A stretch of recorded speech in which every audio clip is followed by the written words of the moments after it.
চাঁদাবাজ টিকবে না, চাঁদাবাজ টিকবে না, পিটানি হাসিনা, চাঁদাবাজ টিকবে না। সেই দৃশ্যটা যদি একটু বর্ণনা করি, সেখানে কি হয়েছিল। যেই ব্যক্তিকে সেখানে নির্মমভাবে হত্যা করা হয়েছে, আকস্মিকভাবে এসেই তাকে হত্যা করা হয় নাই।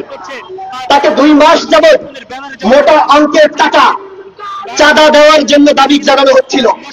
সে বারবার অস্বীকৃতি জানাচ্ছিল সে কোনো চাঁদা দিতে পারবে না। সে অস্বীকৃতি জানিয়ে 2 মাস নিস্তার পেলেও বাংলাদেশের প্রত্যেকটা টেম্পো স্ট্যান্ড, প্রত্যেকটা ঘাট, হাট, বাজার সব দখলদারদের দ্বারা দখল হয়ে গেছে। সেখান থেকে নিয়মিত চাঁদা তোলা হয়। এটাই হচ্ছে পরিবর্তিত বাংলাদেশের, হাসিনা পরবর্তী বাংলাদেশের তথাকথিত যেই দল ক্ষমতায় আসবেন তাদের নেতৃবৃন্দের দ্বারা হওয়া কাজকর্মের একটা অংশ। পরবর্তীতে 2 মাস পর তিনি যখন চাঁদা দিলেন না, সেই স্থানীয় তথাকথিত সেই দলটির সন্ত্রাসীরা এসে তাকে মারলো, মারতে মারতে তাকে উলঙ্গ করে ফেললো। তার পরবর্তীতে লাশটা তাকে যখন আধা মরা অবস্থায় আছে টেনে হিসেবে বাজারের মধ্যে নিয়ে আসলো। সেই লাশ তারা লুকায় নাই, তারা কাউকে খুন করে ভয় পেয়ে লাশ গুম করে নাই, প্রকাশ্যে মানুষের লাশ বাজারের মধ্যে ফেলে রেখেছে।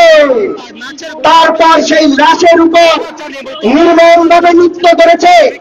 আমরা এই লাশের উপর নৃত্য করার ঘটনা যদি শুনি তাহলে মনে পড়ে 28 অক্টোবরের আওয়ামী লীগের সেই নৃশংস হামলার কথা।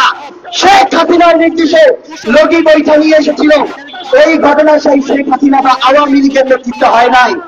আপনাদের শুনতে অনেকটাই অবাক লাগবে, স্থানীয় যুবদলের নেতার নির্দেশে স্থানীয় যুবদলের সেই পোশাক কর্মী বাহিনী নিয়ে তাদেরই দলের নাকি একজন কর্মী, তাকে এইভাবে হত্যা করে লাশের উপর নৃত্য করা হয়েছে।